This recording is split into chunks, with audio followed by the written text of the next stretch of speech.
Good evening guys, welcome to study with Sunita channel. Guys मैं आज आपको उत्पत्ति के आधार पर पढ़ाने जा रही हूँ, यानी कि शब्द विचार में प्रीवियस वीडियो में जो मैं आपको 3 पार्ट्स बताई थी, रचना के आधार पर, उत्पत्ति के आधार पर, प्रयोग के आधार पर, जिसमें कि मैं रचना के आधार पर आपको पढ़ा चुकी हूँ और आज मैं आपको उत्पत्ति के आधार पर पढ़ाने जा रही हूँ। आगे आपके वीडियो में आपको मैं प्रयोग के आधार पर बताऊँ, क्योंकि प्रयोग के आधार पर काफ़ी बड़ा है और उसको एक एक पार्ट बताना है, इसलिए उसको लास्ट में बताऊँगी, ठीक है ना। और चूंकि ये बहुत ही इम्पोर्टेंट टॉपिक है, इससे बहुत क्वेश्चंस आते हैं, तो मैंने एक एक करके आपको अच्छे से समझाया और बताया है, ठीक है। तो आप चलिए स्टार्ट करते हैं। और देखिए, उत्पत्ति के आधार पे जो शब्द के भेद होते हैं वो 4 होते हैं: तत्सम, तद्भव, देशज, विदेशज, ठीक है ना। तत्सम, तद्भव, देशज, विदेशज। जबकि इसका एक बहुत अच्छे से मैं आपको एक लॉन्ग वीडियो आपको मैं बना चुकी हूँ, ठीक है ना। लेकिन ये आपके एग्जाम के दृष्टिकोण से पढ़ाया जा रहा है, जिसमें इसीलिए क्योंकि उसमें मैं काफ़ी डिटेल से बताई हूँ, ठीक है ना। और यहाँ भी मैं आपको डिटेल बता रही हूँ, लेकिन आपको मतलब ऐसा समझाऊंगी कि आपको अच्छे से, मतलब ये है कि एग्जाम के दृष्टि से भी समझ में और ऐसे भी अच्छे से आपको समझ में आ जाएगा। जैसे देखिए, तत्सम शब्द, तद्भव और देशज, विदेशज। तत्सम, तद्भव, देशज, विदेशज, ये 4 शब्द होते हैं किसके? उत्पत्ति के आधार पे, ठीक है ना। और आपको भी रचना के आधार में बताया गया था रूढ़, यौगिक, योग रूढ़, ठीक है, 3 भेद बताए थे और यहाँ पे है 4, ठीक है। यहाँ पे तत्सम शब्द, अब ये प्रश्न आता है कि तत्सम शब्द किसे कहते हैं, ठीक है। तत्सम शब्द वो शब्द होते हैं जो संस्कृत का शब्द होता है, संस्कृत के शब्द को जो हिंदी में प्रयुक्त होता है, ठीक है ना।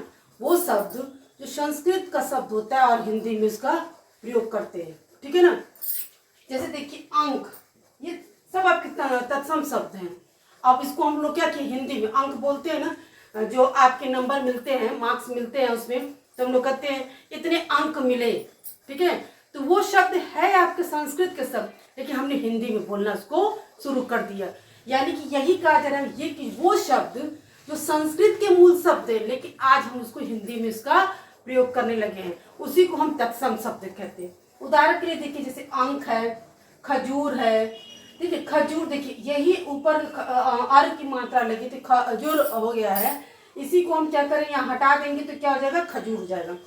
चंद्र, ठीक है ना। कड़, ओष्ठ, ठीक है। अब यहाँ पे आता है उसके बाद तद्भव शब्द। तद्भव शब्द क्या होते हैं?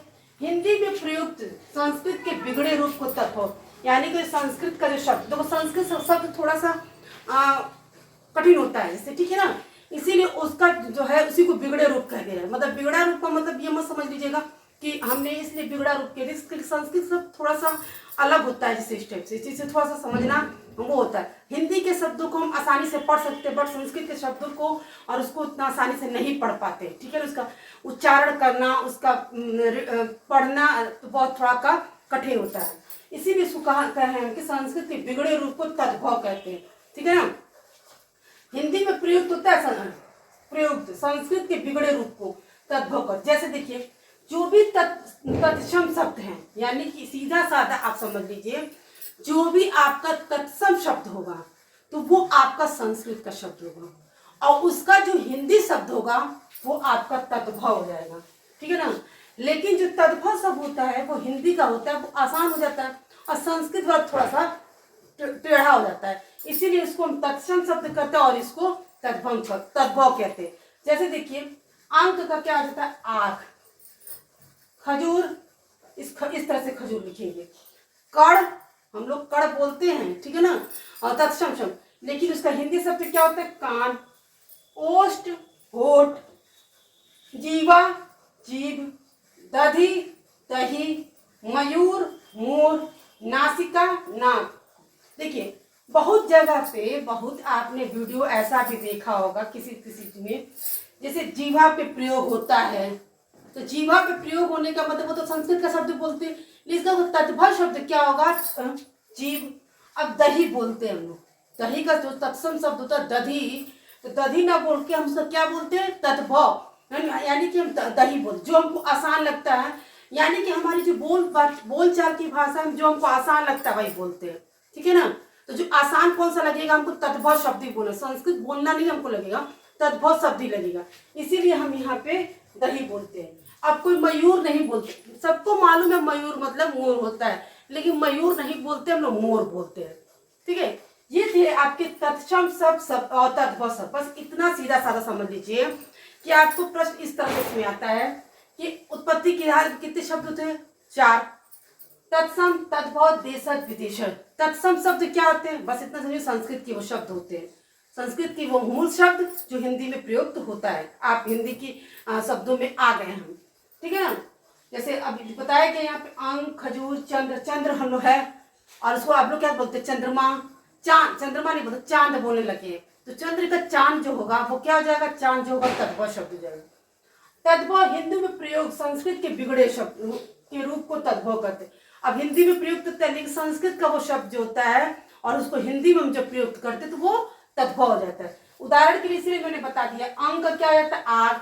इस खजूर को क्या बोलते हैं? इस तरह से खजूर लिखते हैं, आर की मात्रा हटा देते हैं। कड़ का हो जाता है कान, ओष्ठ होता है होंठ, ठीक है ना। फिर होता है जीवा, जीभ, दधी, दही, मयूर, मोर, नासिका, नाक। ये थे आपके उत्पत्ति के आधार में 2 भेद हमने बताया आपको, तत्सम शब्द और तद्भव शब्द।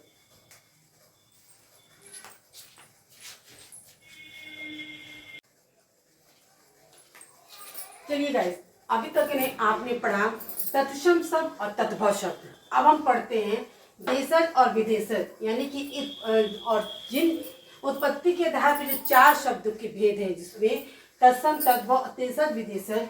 और उसमें हम पढ़ते हैं देशज और विदेशज। देशज से आपको सबसे अर्थ समझ में आ गया होगा कि देशज शब्द क्या है, और विदेशज से भी आपको समझ में अर्थ आ गया होगा कि शब्दों से ही उसको अर्थ को हम समझ लेते हैं। जैसे देशज शब्द क्या है? अपने ही देश में जहाँ आप रहते हो, ठीक है ना, जिस देश में रहते हो आप, वो अपने ही देश में प्रयोग बोलचाल से जो उत्पन्न शब्द होते हैं, जो आप बोलते हो, बोलचाल जो आपकी भाषा है उससे उत्पन्न जो शब्द होता है वही आपका देशज शब्द हो गया।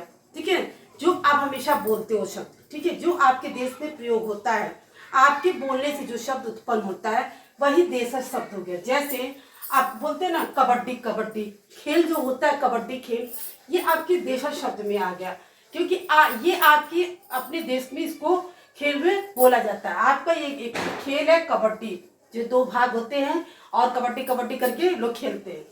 कुत्ता, ये भी आपका देशज शब्द है। फिर नानी, रेवड़ी, शेरवानी, ये जो है आपके देशज शब्द है, आपके देश में बोले जाने वाले ये शब्द हैं, ठीक है ना। उसके बाद आता है विदेशज शब्द। विदेशज मतलब विदेश से आने वाले, आपके देश में नहीं बोले जाने वाले शब्द, जो आपके बाहर, आपके देश से बाहर से जो शब्द आए हैं, जिनका प्रयोग अगर आप यहाँ अपने देश में करते हैं तो प्रयोग करते हैं, लेकिन वो शब्द क्या होगा? विदेशज, ठीक है ना। जो शब्द आप अपने देश की का शब्द प्रयोग करते तो वो तो देशज हो जाएगा, लेकिन विदेशों से जो शब्द आए हैं और वहाँ के शब्द आप अपने इधर प्रयोग करते हैं, उसको हम विदेशज शब्द कहते हैं। कुछ बहुत ऐसे शब्द हैं जो आप प्रयोग करते हैं। जैसे देखिए, विदेशज शब्द में से अंग्रेजी में क्या है आप यूज करते हैं, फिर अरबी है, फारसी है, तुर्की, और भी बहुत तरीके। मैंने आपको 4 जैसे आपको जब भाषा का आप शब्द आपको मैं बता, जैसे अंग्रेजी में आप लोग क्या बोलते हैं? शराब को अल्कोहल बोलते हैं, ठीक ना, अंग्रेजी में बोलते हैं कि नहीं बोलते?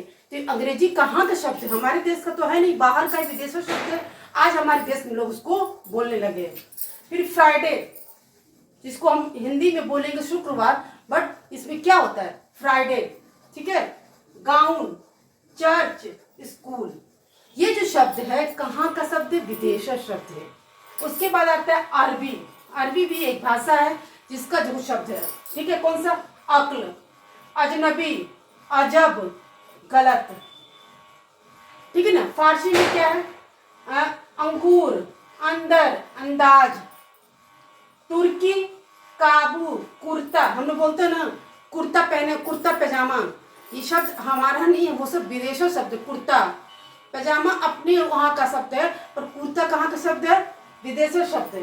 नाशपाती, फल को जो बोलते हैं ना नाशपाती, ये भी क्या है? तुर्की शब्द है। बाबा, ये जो शब्द है जो है तो ये विदेशी शब्द, लेकिन हम लोग भी अपने देशों में प्रयोग कर, अब नाशपाती को नाशपाती हम लोग बोले, ये शब्द हम लोग बोलने लगे, अपने देशों में बोलने लगे, इस विदेशक शब्द को हम देशज शब्द मिला दिए हैं, ठीक है अपने। लेकिन जो शब्द है यहाँ का तो यहाँ का है। अब ये शब्द आप अंग्रेजी में बोलते ही ये शराब को अल्कोहल, फ्राइडे, ठीक है, गाउन, चर्च, स्कूल, ठीक है। अब कोई ये थोड़ा बोलता है विद्यालय जा रहे हैं, विद्यालय हिंदी शब्द है लेकिन नहीं, स्कूल बोलते हैं लोग, अंग्रेजी ही शब्द बोलेंगे जो हमारा नहीं। अक्ल अरबी भाषा है, अजनबी, अजब, गलत, अंगूर, अंदर, अंदाज, ये फारसी शब्द है। काबू, कुर्ता, नाशपाती, बाबा, ये सब जो है सब विदेशज शब्द है।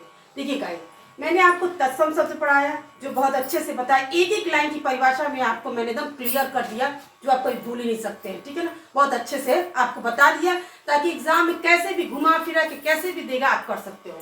तद्भव शब्द भी बता दिया मैंने, देशज भी बता, एकदम सीधा सीधा देशज शब्द समझ गए कि देशज अपने देश में जो प्रयोग की जाने वाली जो शब्द है वो देशज शब्द है, ठीक है। जो आप में सब बोलचाल से उत्पन्न होता है, जो जैसे कबड्डी, कुत्ता, नानी, रेवड़ी, शेरवानी, विदेशज शब्द वो शब्द जो विदेशों से आया है वो शब्द। अब विदेशों से सिर्फ एक ही बहुत तरह के शब्द हैं, जैसे भाषा में जैसे अंग्रेजी है, अरबी है, फारसी है, तुर्की है, ये शब्द क्या है, सब विदेशी शब्द है।